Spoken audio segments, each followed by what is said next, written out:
کیوں بنائے گئے؟ تاکہ انسان اپنے دل کی بات کو دوسرے تک اگر پہنچانا چاہتا ہے تو ان الفاظ کا سہارا لے. اگر مثلا ہم کو پانی کی ضرورت ہے تو ہم کیسے کہیں گے کہ ہمیں پیاس لگی پانی چاہیے؟ لفظ پانی کہنا پڑے گا. لیکن یہ لفظ پانی کا کہنا ہمارے لیے مقصد نہیں تھا. مقصد کیا تھا کہ پانی ملے. اگر ہم نے کہا پانی اور جواب میں آپ نے کہہ دیا پانی, کیا فائدہ ہوا اس کا؟ یہ پانی پانی کہنے سے نہیں ہوگا. یہ لفظ پانی, یہ ہم نے اتنا کہا ہے پانی پانی کہ پانی کہتے ہیں تو وہ شکل سامنے آتی ہے. جو آدمی لینگویج نہیں جانتا اس سے پوچھئے کہ پانی کیا چیز ہے. تو یہ الفاظ صرف اس لیے ہوتے ہیں کہ ان کا کام یہ ہوتا ہے کہ وہ ایک مفہوم کو ایک شخص سے, ایک ذات سے لے کے دوسرے ذات تک پہنچا دیں بس. لیکن اصل کام جو ہوتا ہے مفہوم کا ہے. ہم نے قرآن مجید سے الفاظ تو لے لیا, مفہوم نہیں لیا جو اصل چیز پہنچنے والی تھی. اور کمال تو یہاں پہ ہم نے ایک جگہ حال دیکھا ہے عجیب. صلوات میں محمد والے محمد.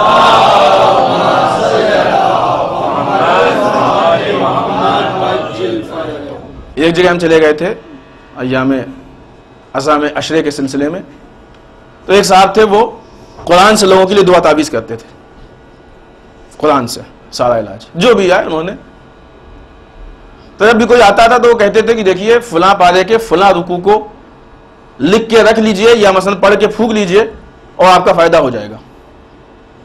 لیکن کبھی انہوں نے خود سے لکھ کے نہیں دیا, ہمیشہ بتایا فلاں پارے کو, فلاں رکوع کو, فلاں اس کو. اب وہ بیچارہ جس کو بتا دیا وہ تو سمجھتا ہے کہ ہمارا علاج اسی میں ہے. اب وہ ڈھونڈ رہا ہے کبھی کسی مولوی کے پاس, کبھی کسی ایسے کے پاس جو قرآن پڑھے وہ کہ بھئی اس کو ہمیں لکھ کے دے دو, ہماری فلاں مشکل ہے, اگر تم لکھ کے دے دو گے تو مشکل حل ہو جائے گی. تو ایک صاحب جن کے پاس بہت سے لوگ جایا کرتے تھے, ایک بار لکھا انہوں نے, 2 بار لکھا. ایک آدمی سے پوچھا کہ کہاں سے آتے, کون کہتا ہے؟ کہ فلاں صاحب نے کہا. ٹھیک لکھ دیا. پھر اگلے سے پوچھا کہ فلاں صاحب نے کہا. تو آخر میں ایک آدمی پکڑا, کہا انہوں نے سب سے کہا ہے, کبھی کسی کو لکھ کے دیا؟ جاؤ ان سے کہو خود لکھیں. کہ وہ کہاں سے لکھیں گے, وہ تو نہ قرآن پڑھنا جانتے ہیں نہ لکھنا جانتے. یہ حقیقت ہے. اگر کسی کو ایڈریس معلوم کرنا ہو تو وہ بھی بتا سکتے ہیں. مناسب نہیں ہے ممبر سے بتانا, غیبت کی بات, اس لیے ہم نہیں بتا رہے. یہ حقیقت ہے. یہ قرآن کا مس یوز نہیں ہے تو کیا ہے؟ جو آدمی عبارت قرآن تک نہیں جانتا وہ قرآن سے لوگوں کا علاج کر رہا ہے. ہم یہ نہیں کہتے ممکن نہیں ہے. یہ شفاؤن, اس میں شفا ہے. روایتوں میں ہے کہ سورہ حن میں موت کے علاوہ ہر چیز کی شفا ہے. روایتوں میں شفا ہے اس میں. لیکن سوچئے کہ جو آدمی کر رہا ہے کیا کر رہا ہے, یہ اس نے قرآن کو کیا بنایا اپنے لیے؟ دھندا بنا کے رکھا ہے. قرآن کسی کے نعوذ باللہ ذریعہ ماں ایسے, یعنی اس طرح سے, اس طریقے استعمال ہو رہا ہے. تو مقصد قرآن یہ ہے کہ ہم تعلیم قرآن سے مطلب یہ نہیں ہوتا ہے کہ صرف الفاظ کی تعلیم ہو جائے, الفاظ یاد کرا دیے جائیں, الفاظ سیکھ لیے جائیں. نہیں, بہت ضروری ہے. جب تک انسان الفاظ کو نہیں بتائے گا, الفاظ نہیں سمجھے گا, اس وقت تک قرآن کا مسئلہ حل نہیں ہوگا. انسان پڑھ ہی نہیں سکتا. لیکن الفاظ پہلا اسٹیپ ہیں, پہلی منزل ہیں اس مقصد تک پہنچنے کے لیے. ہم کو اگر یہاں سے دہلی جانا ہو تو ہمارا پہلا اسٹیپ اندھیری اسٹیشن ہے. لیکن اگر وہیں جا کے ہم بیٹھ گئے نہیں بس ہو گیا, ہم آگے نہیں جائیں گے, تو انسان اپنے مقصد تک نہیں پہنچا ہے. ہماری وہی مثال ہے. جیسے ہی ہم نے قرآن کے ٹیکسٹ کو پڑھا, قرآن کے الفاظ کو پڑھا, بس ہم وہیں بیٹھ گئے, آگے نہیں جائیں گے. جب آگے نہیں گئے تو جو قرآن کے نزول کا مقصد ہے وہ ہم تک پہنچا ہی نہیں. ہم ان سے محروم رہ گئے, وہ چیزیں ہم نے حاصل ہی نہیں کی. لہذا قرآن مجید ہمارے لیے ایک پورا سسٹم بتاتا ہے, آئین بتاتا ہے. ہمارے سماج میں الحمدللہ قرآن کی تعلیم کے لیے, قرآن کو پڑھنے کے لیے, قرآن کو پڑھانے کے لیے بہت اچھی تحریکیں چل رہی ہیں. مکاتب چل رہے ہیں, مدرسے چل رہے ہیں, پڑھانے والے ہیں, سب پڑھا رہے ہیں. لیکن صرف اور صرف ضرورت اس بات کی ہے کہ تھوڑا سا ہمارا رجحان اس طرف بڑھ جائے, تھوڑا سا دھیان دینے لگے. ہم اپنے بچوں کے لیے ان کی جو دوسری تعلیم ہوتی ہے, جس کو عموماً لوگ دنیاوی تعلیم کہتے ہیں, یہ در واقع ابتدا میں ہندوستان میں دنیاوی تعلیم اور دینی تعلیم کے لیے الگ الگ اسکول نہیں تھے. انگریزوں کے آنے سے پہلے مدرسہ ہی ہوتا تھا. مدرسے میں ہی دینی تعلیم بھی دی جاتی تھی اور دنیاوی تعلیم بھی دی جاتی تھی. اور نہ کوئی دینی تعلیم کہتا نہ دنیاوی تعلیم کہتا, تعلیم کہا جاتا تھا. بس بچہ مدرسے میں گیا اور تعلیم لے کے آیا وہاں سے. قرآن پڑھا, دینیات پڑھی, سائنس پڑھی, میتھ پڑھی, سب وہیں سے پڑھ لیتا تھا وہ. یہ انگریزوں نے آنے کے بعد سب سے پہلا کام یہ کیا کہ مدرسے کو اسکول سے الگ کیا, اور آہستہ آہستہ اس مقام پہ پہنچا دیا کہ ہم دنیاوی تعلیم میں اتنا الجھ گئے کہ دینی تعلیم چھوٹ گئی. یہ دینی تعلیم چھڑوانے کی جو سازش تھی اس کا پہلا قدم وہاں پہ رکھا تھا, جس وقت ہم نے محسوس بھی نہیں کیا تھا. آج ہمارا بچہ اسکول جاتا ہے, وہاں سے آتا ہے تھکا ہوا, پھر اس کو ٹیوشن جانا ہوتا ہے, پھر وہاں سے آتا ہے تھکا ہوا, پھر اس کو ہوم ورک کرنا ہوتا ہے, پھر وہاں سے آتا ہے. ظاہر سی بات ہے بچہ ہے اگر آدھے گھنٹے ٹی وی نہ دیکھے تو پھر کیا کرے, کہا جاتا ہے, یعنی آپ سے نہیں کہہ رہے ہیں کہ آپ کیجئے, کہا جاتا ہے, جواب دیا جاتا ہے. اور پھر اس کے بعد ظاہر سی بات ہے وہ کچھ کھانے پینے میں وقت, کچھ کھیلنے کودنے میں, اور پھر اس کا سو گیا. دینی تعلیم کے لیے اس کے پاس وقت نہیں ملا, قرآن کی تعلیم کے لیے اس کے پاس وقت نہیں ملا جو اس کی زندگی کا مقصد ہے. آج کی شب نزول قرآن کی شب ہے نا, اور ہم کو اپنے خدا کے اور اپنے بیچ کے رشتے کو مضبوط کرنا ہے. جب تک ہم اپنے عہد پہ عمل نہیں کریں گے رشتہ نہیں مضبوط ہوگا. آج ہم قرآن کے متعلق کچھ فیصلہ کر کے یہاں سے اٹھے, ایسے نہیں اٹھے, کوئی فیصلہ لے کے اٹھیں کہ ہمیں کیا کرنا ہے, قرآن کے ہمارے بیچ میں کیا رشتہ ہوگا. کیونکہ اب جب خدا نے کہہ دیا کہ ہمارے تمہارے بیچ کا عہد قرآن ہے, لہٰذا اب خدا سے اگر رشتہ بنانا ہے تو پہلے قرآن سے رشتہ بنانا ہوگا. ہم کو آج کی فیصلہ کرنا ہوگا کہ ہمارے قرآن کے بیچ میں کیا رشتہ ہے, کیا ہونا چاہیے. ممکن ہے کہ بعض لوگوں کا صحیح ہو, ہم نہیں کہتے سب کا غلط ہے, الحمدللہ بعض لوگوں کا صحیح ہو, مومنین ہے, لیکن اگر کسی ایک کا بھی کم ہے تو اس کو سدھارنے کی کوشش کرے. خاص کر کے ماہ مبارک رمضان, اگرچہ اب صرف ایک ہفتہ بچا ہے, تقریباً ایک ہفتہ, یہ وہ عظیم مہینہ ہے اس قرآن کا, اسے بہار قرآن کہا ہی گیا ہے, بہار قرآن ہے یہ. اس عظیم مہینے میں حتیٰ کہ اس میں تلاوت کا ثواب بھی زیادہ ہے, خود صرف تلاوت کا ثواب. رسول اکرم صلی اللہ علیہ وآلہ وسلم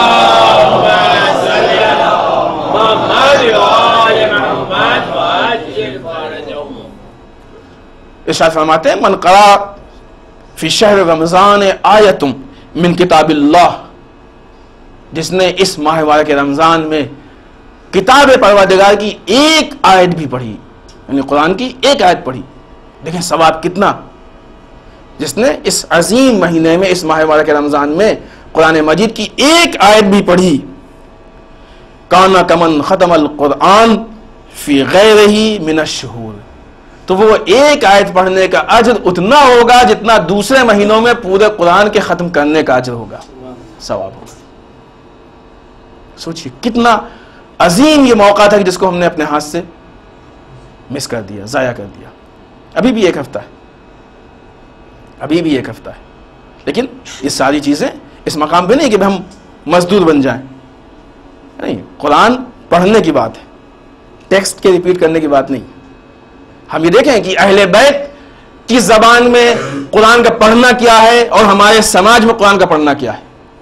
جس چیز کا ہم ترجمہ کر رہے ہیں یہ حدیث رسول کی ہے, ہم رسول کی حدیث کو اپنے ماحول کے حساب سے ترجمہ نہیں کریں گے, اس ماحول کے حساب سے ترجمہ کریں گے.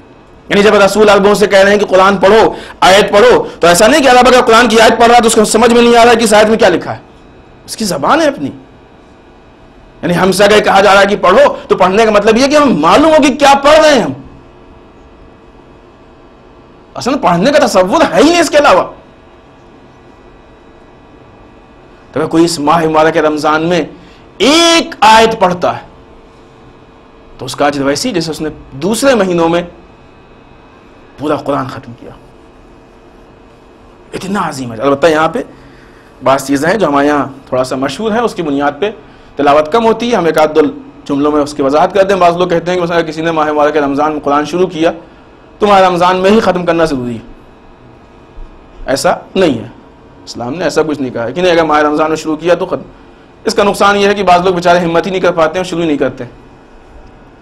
ایسا کچھ نہیں ہے. آدمی جتنا پڑھ سکے, جتنا سمجھ کے پڑھ سکے اتنا اس کو پڑھے, اتنا اس کو انجام دے. یہ اس کی اپنی ذمہ داری ہے, اور اس قرآن سے جو برکات کو حاصل کرنا چاہتا ہے وہ برکات اس کو اس سے ملے گی.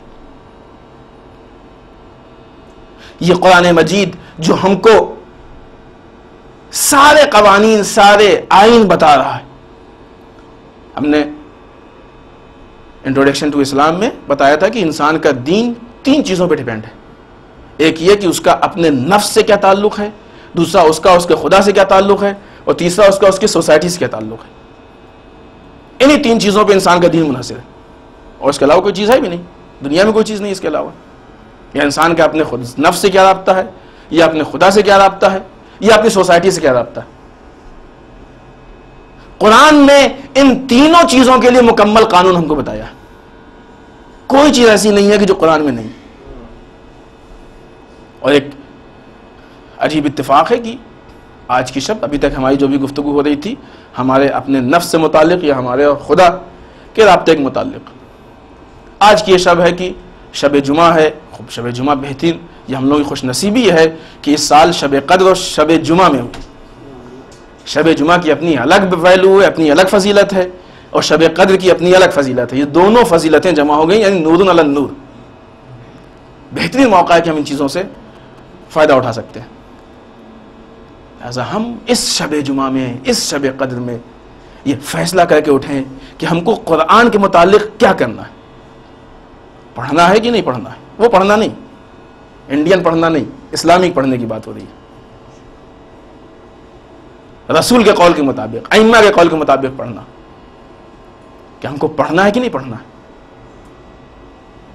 کیسے پڑھنا ہے, کس حد تک پڑھنا ہے, یہ فیصلہ کر کے اٹھیں.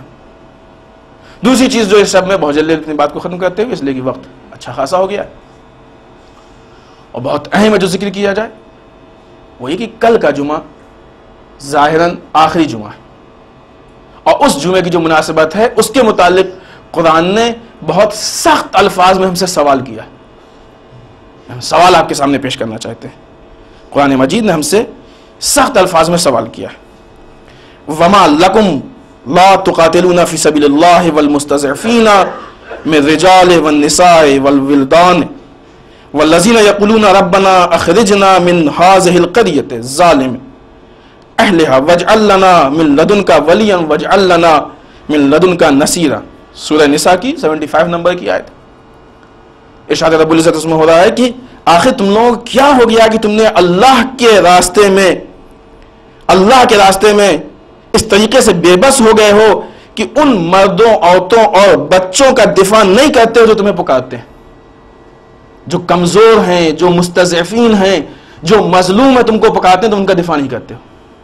خدا ہم سے سوال کر رہا ہے, وما لکم, تمہیں کیا ہو گیا ہے, لا تقاتلون فی سبیل اللہ, اللہ کے راستے میں تم کھڑے نہیں ہوتے ہو, قیام نہیں کرتے ہو, مقابلہ نہیں کرتے ہو, جنگ نہیں کرتے ہو, اظہار بیزاری نہیں کرتے ہو. کس کے لیے؟ فی سبیل اللہ, اللہ کے راستے میں. والمستضعفین, وہ لوگ جو مظلوم ہیں, جو کمزور ہیں. من الرجال والنساء, مردوں میں سے کمزور ہوں, عورتوں میں سے کمزور ہوں, ولدان, بچوں میں سے کمزور ہوں. الذین یقولون ربنا اخرجنا من هذه القریہ, اور وہ کہتے ہیں کہ پالنے والے ہم کو اس قریے سے نکال دے.